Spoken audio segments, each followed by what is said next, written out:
Olá, meus queridos alunos, vamos então para a nossa primeira aula do seu curso de inglês Word Power English Course Intermediate Level.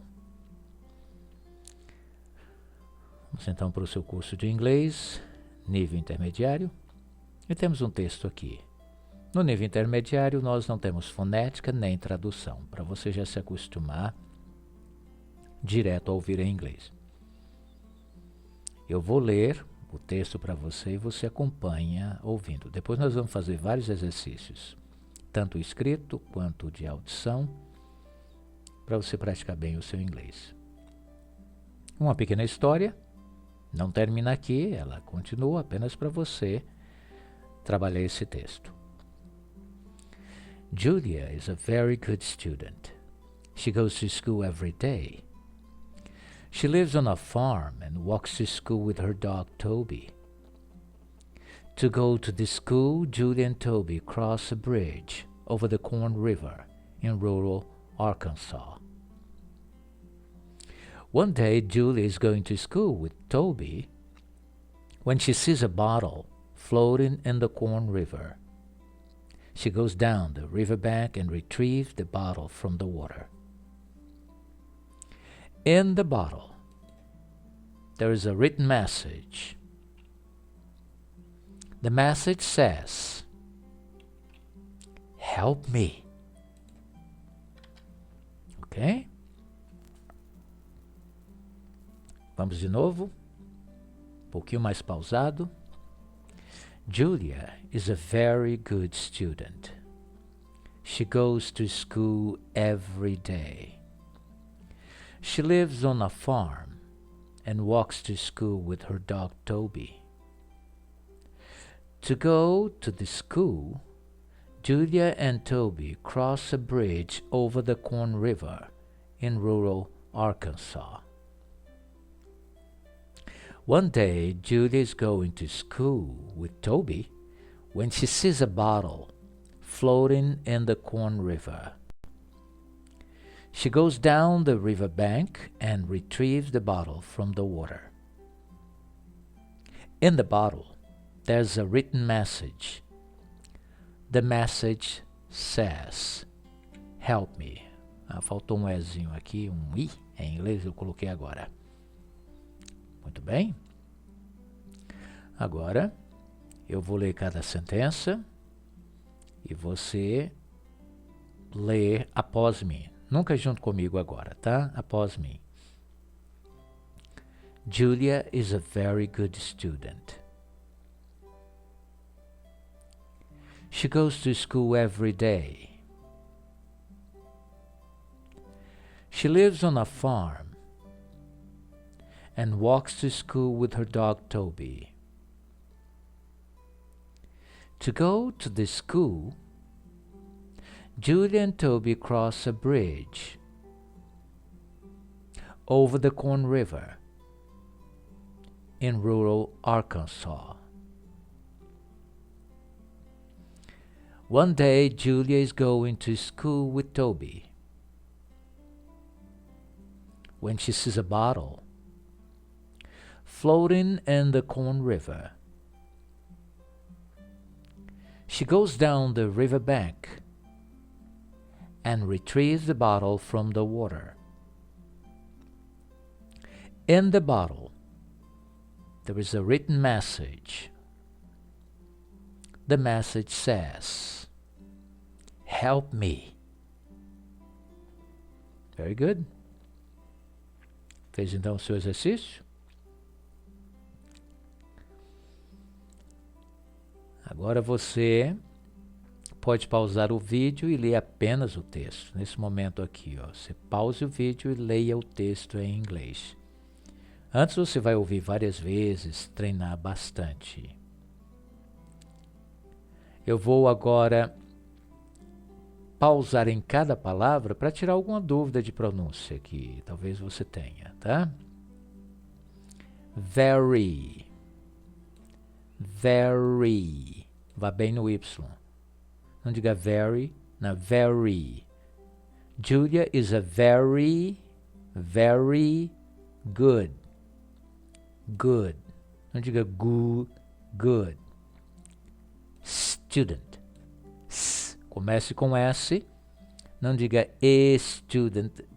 Os brasileiros têm uma mania de colocar uma vogal na frente do S em inglês. Não é student, não tem o student. Aí o S vem depois.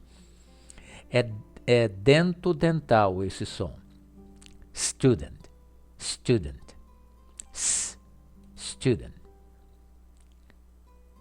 Goes. Lives. Som fechado. Não é leaves. Leaves são folhas em inglês. Escreve um pouquinho diferente, mas a pronúncia pode confundir. Lives. Lê. Fechadinho. Lives on a farm. Walks with her dog Toby. O resto aqui estava bridge. Temos problema desse som? Claro que não. Bridge. Over. Rural.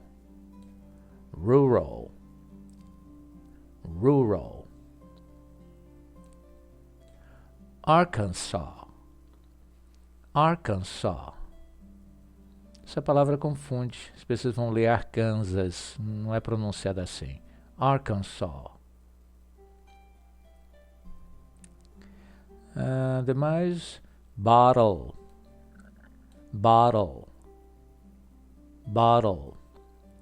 Floating. Eu posso dizer floating. O T pode ser batido, como eu posso tremer um pouco a pronúncia. Floating. Down. Não diga down, diga down. Eu sei, tem um pouco assim de moleza na língua, mas é parte da pronúncia no inglês. Né? Down the river. Não diga river.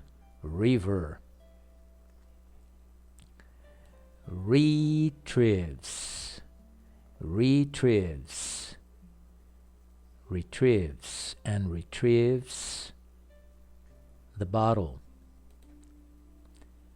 Written.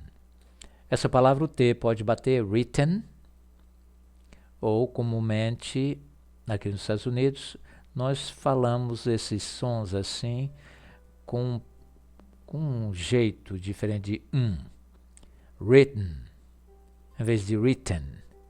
Nós falamos written. Igual a palavra curtain, cortina, nós falamos curtain. Mountain, montanha, nós falamos mountain. Não, isso está errado falar mountain. Curtain. Written. Está correto. Eu estou apenas falando que, na maioria dos casos, esse som aqui nós fazemos um som gutural. Written, mountain, curtain. Vou escrever aqui para você ver. Ó. Em vez de falar mountain, nós falamos... Eu vou botar na outra letra que é melhor. Aqui. Montanha, nós falamos mountain. Cortina.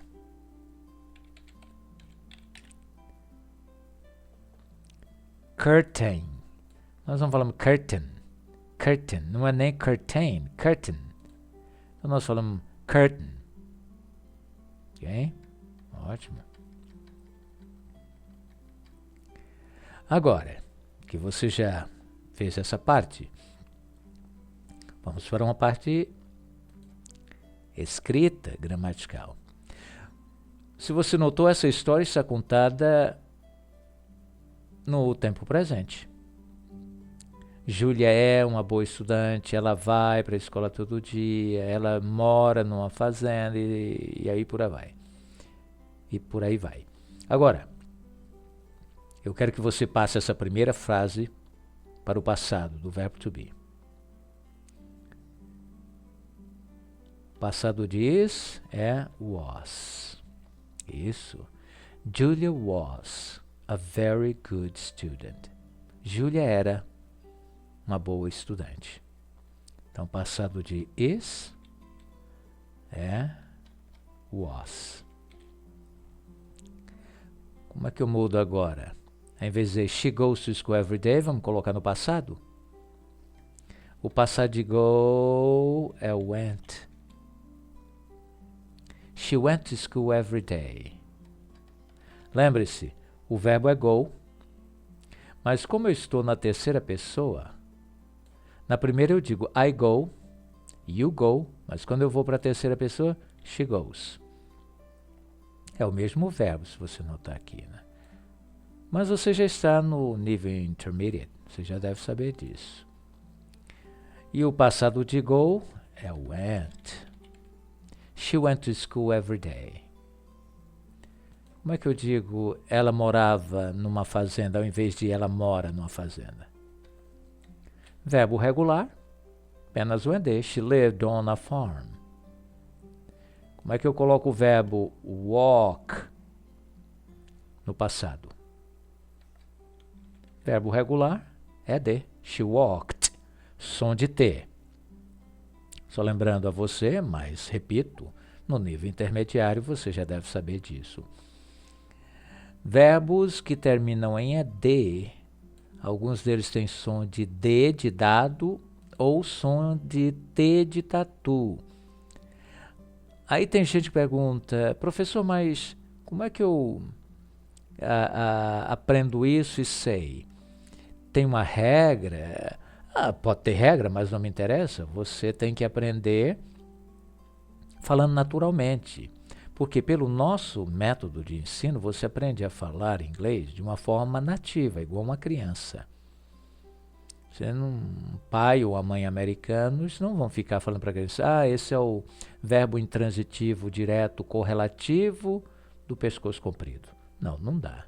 A criança não vai entender nada. Ela vai repetir, aprender o idioma por repetição. Tá? Walked. Esse é o som dessa palavra. Walked. She lived on a farm and walked to school with her dog Toby. To go to school, to go to the school, aqui não dá para mudar para o passado, porque nós estamos dizendo para ir para a escola, está no infinitivo. Julia and Toby crossed, som de T. Para ir para a escola, Julia e Toby cruzavam uma ponte, crossed a bridge, over the Corn River,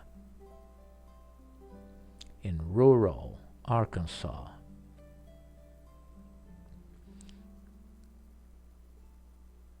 One day, Julia was going. O passado diz é was. One day, Julia was going. Um dia, Julia estava indo para a escola. When she... Qual é o passado do verbo see? De novo, está sees porque nós estamos na terceira pessoa. She, ela.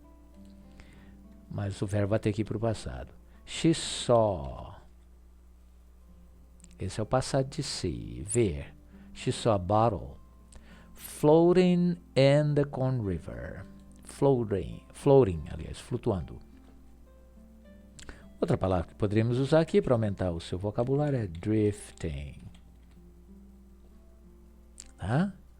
Floating, flutuando, e drifting é deslizando, como em água. Então, só para aumentar o seu vocabulário. Floating, drifting. Alguma coisa pode estar floating e parada. Essa é a diferença. Agora, drifting, a coisa está flutuando e se movendo. Então, nós podemos dizer um dos dois aqui, só que o drifting tem mais movimento. Só para você aprender. In the Corn River. Rio do Milho. Isso. Arkansas é um estado rural dos Estados Unidos com muito milho, muita plantação. She goes down the river bank. Qual é o passado de go? Went. She went down the river bank and retrieves. e tira, né? Puxa, pega. Outra forma que você poderia dizer gets ou pick up. And picks up. Só que no caso é picks up porque nós estamos falando de ela. She. She goes down the riverbank and picks up the bottle. Okay? Então você tem retrieves, você tem gets, que pode substituir o retrieves, e tem o pick up, que você também pode substituir. Vamos deixar o retrieves. Retrieves. Eu quero ele no passado. And retrieved. And retrieved. And retrieved the bottle from the water. O que mais eu poderia dizer aqui? Of the water. Vou dizer of the water. Sim. Não tem problema aqui não. Mas melhor ficaria assim, out of the water. Ou você vai dizer from the water. Ou out of the water. Um dos dois. Ok? Vou deixar o nosso original. In the bottle, there is a written message. Não confundir o verbo to be com o verbo there be. É porque ele se parece, tá? O verbo to be é ser, estar. O verbo there be é existir, haver. Mas conjuga da mesma forma, só tem o there na frente. Na garrafa, there was, havia, tinha, não era, não seria, tá? Não é o verbo to be, não, é o verbo there be. In the bottle there was a written message. A mensagem dizia, says. Não confundir com a pronúncia, é o verbo say. No infinitivo se pronuncia say. Na terceira pessoa, says. Só que no passado é said. Entrou um I no lugar do Y. The message said. A mensagem dizia, help me. Very good. Very good. It's good to see you here again. Bom ver você de novo aqui. Volte o seu vídeo várias vezes, escreva essa lição. Tá bem? Pratique. Ouça várias vezes. Tá simples. Depois as coisas vão ficando melhores e melhores à medida que seu inglês avança. Tá bom? Então, meu querido aluno, minha querida aluna, bom dia, boa tarde, boa noite.